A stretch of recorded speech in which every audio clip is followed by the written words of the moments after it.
السلام علیکم. ستړي مسئ د روغتیا په هیله مو یو. له سباونر تلویزیون څخه مو د دې مهال خبرونو ته ښه راغلاست وایو. په پیل کې د خبرونو سرټکي.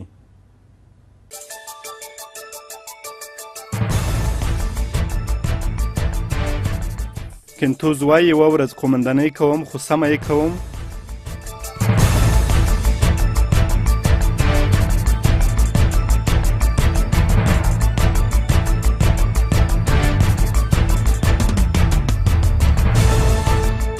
هلمند کې په تېرو 7 میاشتو کې سلګونو پولیسو ته مرګ ژوبله اوښتې.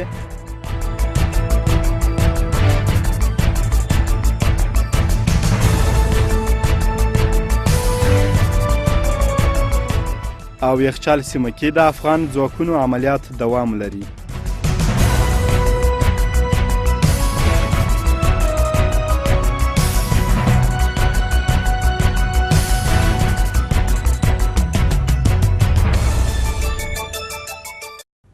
د خبرونو تفصیل.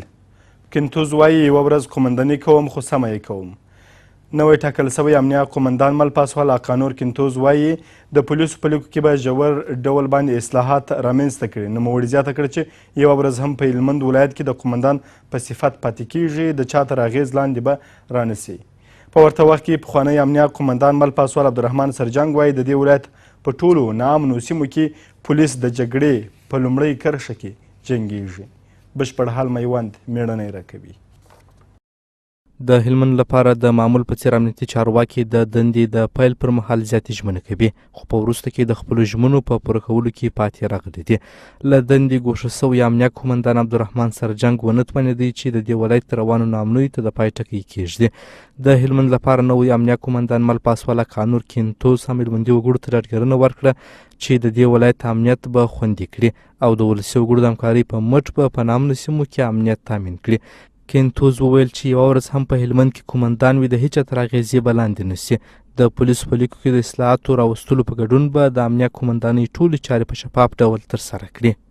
که هیچ نوع تبعیض و تعصب در مفکوره ما در مکتب ما وجود نداشته، وجود نداره. هر فردی که از هر نقاط افغانستان باشه او به خاطر خدا، وطن و مردم خود کار بکنه، عزت و آبروی مردم خود نگاه بکنه، او قلب است. من حیث قلب خود رو دوست دارم. یک روز قماندانی میکنم، با افتخار قماندانی میکنم. در هر نقطه افغانستان که قماندانی کردم، در روزی که برآمدم با یک قلم آمدم، با یک سرباز آمدم، با کندک باغون در هیچ نقطه افغانستان نرفتم. خو په ورته وخت کې به پخوانی امنیه قومندان مل پاسوال عبدالرحمن سرجنګ وایي 7 میاشتې په دې ولایت کې د امنیه قومندان په توګه پاتې سوی او په یو شمېر سیمو کې عملیات ترسره کړي چې له وخت سره سمې لاسته راوړنې هم لري.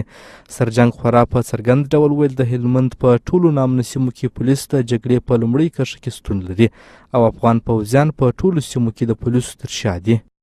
په دغو میاشتو کې موږ وکولی شو چې دا خط ودرو، په ځای ساکت کو او دښمن پرې نه ږدو چې وړاندې راشي. په دې کې د ټولو نه زیات رول پولیسو درلوده. که هر څوک وایي چې ملي اردو درلوده، بل کوم جزو ته هم درلوده، زه یې نه منم. او دا ماته معلومیږي، ماته معلومه ده چې پولیس په دې ښار کې څومره په کمربندو کې دي او څومره په لومړۍ کرښه کې دي. 80% کرښه د پولیسو په لاس ده، 80 چې تقریبا 90% کرښه د نظامه پولیس، سرحدي پولیس، دا ټول د موږ ورونه دي.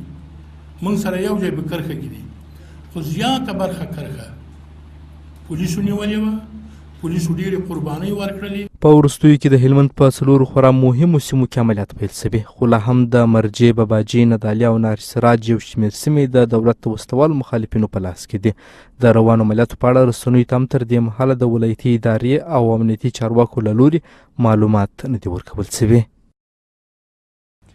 هلمند کې په تېرو 7 میاشتو کې سلګونه پولیسو ته مرګ ژوبله اوښتې. عبدالرحمن سرجنګ څه باندې 7 میاشتې په هلمند کې د امنیه قومندانۍ په چوکۍ پاته سو. په یاده موده کې د دې ولایت تر 400 زیات پولیس وژل سوي او تر 1000 زیات نور ژوبل سوي دي. پخوانی امنیه قومندان سرجنګ وایي د پولیسو د وژنې او ژوبلونې پر مهال هیچا د هغوی پوښتنه نه ده کړې. پر همدې مهال د هلمند نوي امنیه قومندان مل پاسوال اقانور کنتوز پر دنده پیل وکړه. نور جزئیات میوند میړنی راکوي. جنرال سرجنګ د هلمند له انجمنه جګړه جنرال کینتوس ته پرېښوده. هغه ته یې په وروستۍ غونډه کې د دې ولایت د جګړې یو شمېر حقایق هم بیان کړه. سرجنګ وویل 7 میاشتې یې په هلمند کې دنده ترسره کړې چې په یاده موده کې تر 400 زیات پولیس وژل سوي او څه باندې 1100 ژوبل سوي دي. سرجنګ په ورته وخت کې د هلمند له ولسي وګړو او مخورو څخه هم ګیله وکړه چې د پولیسو په جنازې او فاتحې کې ګډون نه کاوه او پولیسو سره یې په سیمو کې لازم همکاري هم نه ده کړې. زه چې په دې 7 میاشتو کې وم موږ 445 کسه شهیدان ورکړي، 1100 هم زخمیان ورکړي. ورونو دا د یو چا زمن و، د یو چا ورونو و، د یو چا د کور نه و. اگر په تعصب ووایم ما هېڅوک ونه لیدل چې دې د فاتحې دپاره راشي قمندانۍ ته. موږ هغه ورځ ختم کړی مو څوک رانغله، د دغه یو قبر ته هم څوک ورانغله، د یو مریض پوښتنې ته که څوک ورغلي راویې کوي. انډیوالانو هغه مریضان په شفاخانه کې پراته دي، یو سړی دی وایي زه ورغلی. په ورته وخت کې نوی امنیه قومندان مل پاسواله کانور کینتوس بیا ژمنه کوي چې د هلمند ستن امنیو ته به حل لارې پیدا کړي. هغه وویل پولیس د خلکو خدمت کوونکي دي او باید په ټولو سیمو کې دغه اصل پلی سي. د کینتوس په خبره افغان ولسمشر پوره صلاحیت ورکړی چې د دې ولایت له ولایتي ادارې او امنیتي چارواکو سره به په پوره همغږي ډول امنیتي پلانونه جوړ کړي چې له مخې به یې د دې ولایت ناامنه سیمې له امنیته برخمنې سي. بزرگان و معززینی که در اینجا وجود داره اگر ما نتونیم منیس یک تیم با ملت و مردم خود کار کنیم ما امنیت آورده نمیتونیم. قسمی که من آگاهی دارم هیچ کس از ما نی پیسه میخواه، نی موقف میخواه، نی مقام میخواه. از ما امنیت میخواه، صلح میخواه، وقار میخواه و حفظ شرافت خود میخواه. هلمند والي آیت الله آیات هم هیله څرګنده کړه چې د نوي امنیه قومندان په ټاکنې سره به د دې ولایت په امنیت کې ښه والی رامنځته سي. والي د پخواني امنیه قومندان عبدالرحمن سرجنګ کړنې وستایلې او له ولسي وګړو غوښتنه وکړه چې په سیمو کې له امنیتي ځواکونو سره په امنیتي چارو کې مرسته وکړي. د 505 بست زون قومندان پاسوال اسمت الله دولزي بیا ډاډ ورکړ چې تر خپل وروستۍ حسابه په دې ولایت کې د دولت ضد وسلوالو پر وړاندې وجنګېږي او ناامنه سیمې به له امنیته برخمنې کړي. دولتزي زیاته کړه د تیر په پرتله پر دې ولایت د وسلوالو برم مات سوی دی چې لا هم به یې ځپلو ته دوام ورکړي. هیله مو دا ده چې نوی قومندان صاحب خپله دنده لکه په نورو ځایو کې چې سرته رسولې دلته د موږ د امنیتي ټیم سره پوره په همکارۍ او د یو غښتلي غړي په صفت باندې دغه دنده سرته ورسوي. زه د دې ولایت د والي په صفت او د موږ د نظامي شورا ټول غړي وعده کوو چې د قومندان صاحب سره به اوږه په اوږه په ټولو مسایلو کې مرسته کوو او د ده سره به خپل همکاري سرته رسوو. ما مانند نیاکان خود شهامتی داریم که با عیسی هم می جنگیم، با طالب هم می جنگیم، با داعش هم می جنگیم، با یاغی هم می جنگیم، با باغی هم می جنگیم، از سرزمین خود، از شرافت و نجابت ملت خود و از حقوق حقی مردم افغانستان در هر نقطه‌ای که باشیم ما دفاع میکنیم و در سنگر دفاع مردانوار کمر ما بسته و در خدمت قانون در خدمت نظام هستیم. د ولایتي شورا رئیس محمد کریم اتلای ولس له امنیتي ځواکونو سره همکار دی خو دغه ځواکونه دې له ولسي وګړو سره په سیمو کې سم چلند وکړي او ناامنه سیمې دې له امنیته برخمنې کړي. اتل له نوي امنیه قومندان څخه وغوښتل چې د امنیه قومندانۍ په ټولو چارو کې شفافیت رامنځته کړي. زه د نوي امنیه قومندان صاحب څخه یوه غوښتنه د هلمند د خلکو په استازیتوب او د هلمند د سربازانو په استازیتوب کوم چې څنګه موږ په دې باندې توانېدلی شو چې په لومړی کې د ټولو قوتونو د مشرانو د ټولو نظامي ارګانونو مشرانو ترمنځ شام غږ ولرو او بل دا څنګه په دې باندې توانېدلی شو چې موږ د ولس او د خلکو زړونو ته لاره پیدا کړو.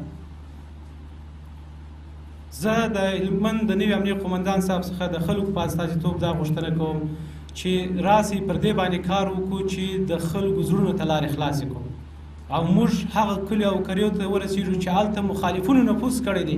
د هلمند لپاره نوی امنیه قومندان مل پاسوال کانور کینتوس پر داسې مهال پر دنده پیل کوي چې لا هم د دې ولایت ډېری سیمې د دولت د وسلوالو مخالفینو په لاس کې دي خو د افغان چارواکو روان عملیات د امنیت لپاره وروستۍ هیله ده. په یخچال سیمه کې د افغان ځواکونو لوري عملیات دوام لري. دغه عملیات تېره شپه 3 بجې د ملي اردو کمنډوي او ضربتي ځواکونو له لورې پیل سوي چې تر دې دمه یې شاوخوا 3 کلي له وسلوالو طالبانو تصفیه کړي او لا هم دغه عملیات دوام لري. د ګریشک ولسوالۍ یخچال سیمه د وسلوالو طالبانو د لویو پټنځایونو مرکز بلل کیږي. نور جزئیات روح الله روحاني راکوي. د ګریشک ولسوالۍ د یخچال سیمه کومه چې د وسلوالو طالبانو د مهمو پټنځایونو له مرکزونو بلل کیږي. دغه سیمه کې د افغان ملي اردو کمانډوي او ضربتي ځواکونو له لورې تېره شپه 3 بجې عملیات پیل سوي چې تر دې دمه یې شاوخوا 3 کلي د وسلوالو له شتونه پاک کړي او لا هم دوام لري. د دښمن ځالې وې په دې کې پټنځایونه وو چې د موږ هوایي ځواکونو د شپې 3 بجې په هغه باندې خپل عملیات شروع کړل و هغه کوم ساحت چې هغه له منځه ولاړله خونې مرتب هغه کوم جوینه چې وو هغه له منځه لاړل. عملیات ډېر ښکلي په مخ باندې روان دي، فعل عالم جریان لري. کمانډوي ځواکونو دغه عملیاتو کې مهم رول درلودی. مسؤلین یې وایي شاوخوا 80 وسلوال طالبان عمومي شهرا ته نږدې سوي وه چې پر وړاندې دوی عملیات پیل کړه. دا مهال افغان ځواکونه د مخته تګ په حال کې دي. این ساحه ما شب آمده بودن، ساحه را مهار ساختیم. تعداد دشمن بیش از تقریبا 60-70 نفر در این ساحه جابجا شده بودن. دیگه طالبان بسیار سنگینی به دشمن دادن. فضل خدا پرسنل ما هیچ کس تلفات نداشتن، ضایعات نداشتن. ضربه بسیار محکم به دشمن زدیم. جسدهایش هنوز در داخل باغ‌ها موجود است. دیگه دی ساحه کلا پاک شدن. برای عملیات بعدی هم ما برای 1 ساعت بعد دیگه آماده هستیم که پس بریم جسدهای از یاره. خو د 215 میوند کلي اردو د 3 لیوا کومندان وایي دغه عملیاتو کې د وسلوالو طالبانو څو مهم پټنځایونه له منځه وړل سوي او یو شمېر کلي یې تر خپلې ولکې لاندې راوستې. دا د خنجر عملیاتو یوه برخه ده. مسؤلین زیاتوي چې وسلوالو طالبانو ته یې مرګ ژوبله اړولې. د دې ترڅنګ پلان لري په هغه سیمو کې چې ګواښونکي وي هم تصفیوي عملیات ترسره کړي. دریاجات بسیار متصل و به هم پیوسته است. در حدود 3-4 قریه متهم و متصل و به هم پیوسته تصفیه شد که قبلا گفتیم در حدود 3 نفر دشمن کشته داشتن و در حدود اضافه تر از 5 تا 6 نفر زخمی داشتن و بالاخره مجبور به فرار از ساحه شدند. تمام تحکیمات را و ناگاهی را که در اینجا ایجاد کرده بودند و دیوارایی که اینا سوراخ کرده بودند و از اونجا سرک تهدید میکرد همه ویران شدند. د ګریشک ولسوالۍ یخچال سیمه چې د وسلوالو طالبانو یو له مهمو پټنځایونو ده د عمومي شهرا لپاره ډیری وختونه ګواښونه پیښوي او وسلوال طالبان کله کله د لوی لارې سر ته راپورته کیږي چې له دې وروسته به د دغه ګواښونو مخه ونیول سي. نړیوال خبرونه به څو شېبې وروسته وړاندې سي.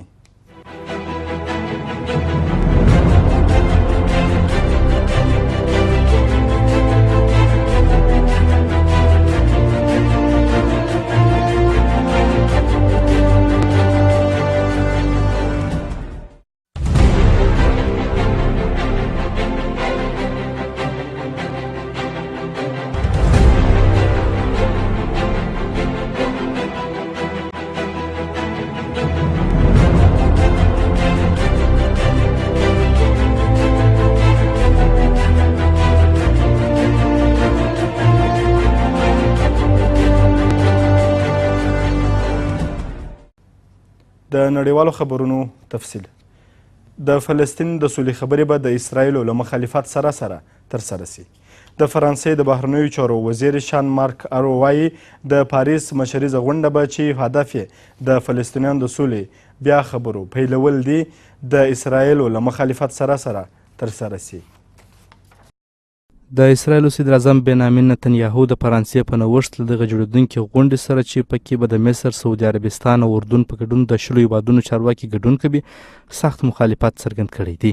دې غونډې ته چې د سولې د پروسې په اړه به پکې خبرې کیږي د اسرایلو او د فلسطیني سیمو چارواکي نه دي بدل سوي. نتنیاهو پرون په بیت المقدس کې له اردو سره له خبرو وروسته وویل چې له مخکیني شرطونو پرته مخامخ خبرې اترې د اسرایل او فلسطینیانو ترمنځ د سولې موافقې ته د رسیدلو لپاره تر ټولو غوره لار ده. د اسرایلو صدر اعظم زیاته کړه بله هر هڅه به سوله نوره هم لرې کړي او فلسطینیانو ته به د دغه کړکېچ له اساس سره د مخامخ کېدو لپاره د تیښتې لاره پرانیزي. د فرانسې د بهرنیو چارو وزیر دغه راز په همدې ورځ په لویدیځه غاړه کې د فلسطیني ادارې له مشر محمود عباس سره هم وکتل. عباس د پاریس د غونډې چې د ترسره کېدو لپاره د مۍ پر 13 ابتدایي نیټه سوې ملاتړ کړی دی. د اسرایل او فلسطینیانو ترمنځ د سولې وروستۍ پړاو خبرې چې د امریکا د متحده ایالاتونو په منځګړیتوب ترسره کېدې په 2014 کال کې بې نتیجې پای ته ورسېدې. جان کیری د سعودي عربستان له چارواکو سره وکتل. د امریکا د بهرنیو چارو وزیر جان کیری د سعودي عربستان له پاچا ملک سلمان او نورو چارواکو سره وکتل. دا په داسې حال کې ده چې ښاغلی کیری د سوریې د کړکېچ په اړه له روسي چارواکو سره د خبرو د وروستي پړاو لپاره تیاری نیسي. په پام کې ده چې کیری به له سعودي چارواکو سره تر خبرو اترو وروسته نن د ویانا په لور وخوځېږي. په ویانا کې به کیری د لیبیا او سوریې لپاره د نړیواله تماس د ډلې په غونډو کې ګډون وکړي. کیری به د ایټالیا د بهرنیو چارو له وزیر سره په ګډه د لیبیا لپاره د تماس د ډلې او ورپسې به د روسیې د بهرنیو چارو له وزیر سرګی لاوروف سره د سوریې د ملاتړې ډلې د 12 غړو هیوادونو د غونډې مشري وکړي. وروستی خبر په برتانیا کې د بمونو د شنډولو کارپوهانو یوه مشکوکه بسته وچوله. په برتانیا کې د بمونو د شنډولو کارپوهانو هغه مشکوکه بسته وچوله چې یو ورزشي سټوډیوم کې د لوبې له پیل مخکې د فوټبال د زرګونو مینوالو د وتلو باعث وه. پولیس او چارواکي وایي په مانچسټر ښار کې د مانچسټر یونایټډ او برنمورټ د ټیمونو ترمنځ د مسابقه ځنډول شوې ده. چارواکي وایي مشکوکه بسته د نندارچیانو د کېناستو په کتارونو کې ولیدل شوه او د لوبې له 30 دقیقې مخکې له سټوډیوم څخه د خلکو ایستل پیل شوي دي. د نندارچیانو له ایستلو وروسته پولیس په داسې حال کې چې تعلیمي سپی ورسره و او لیډرپورټ سټوډیوم ته ننوتل او په پلټونو یې پیل وکړ. دا هم د حوادلاتو اټکل.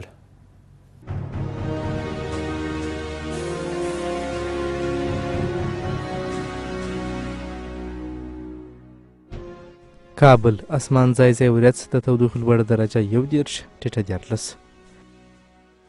هلمند لمر د تودوخې لوړه درجه 21 ټیټه 25. کندهار لمر د تودوخې لوړه درجه 40 ټیټه 23.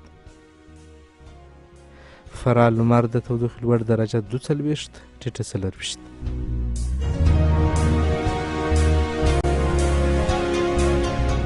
جلال آباد لمر د تودوخې لوړ درجه 41 ټیټه 22. مزار شریف لمر د تودوخې لوړ درجه 38 ټیټه 23. هرات لمر د تودوخې لوړ درجه 38 ټیټه 20. غزنی اسمان ځای ځای ورځ د تودوخې لوړ درجه 20 ټیټه 10.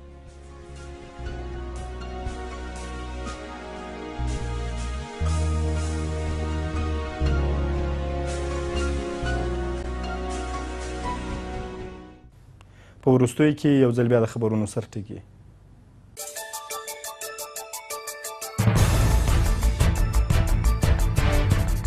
کنتوز وایي یوه ورځ قومندانۍ کوم خو سمه یې کوم.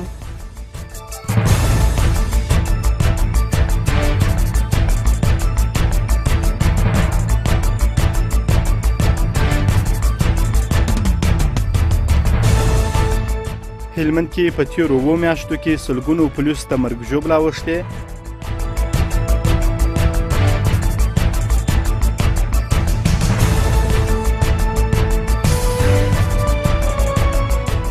او یخچال سیمه کې د افغان ځواکونو عملیات دوام لري.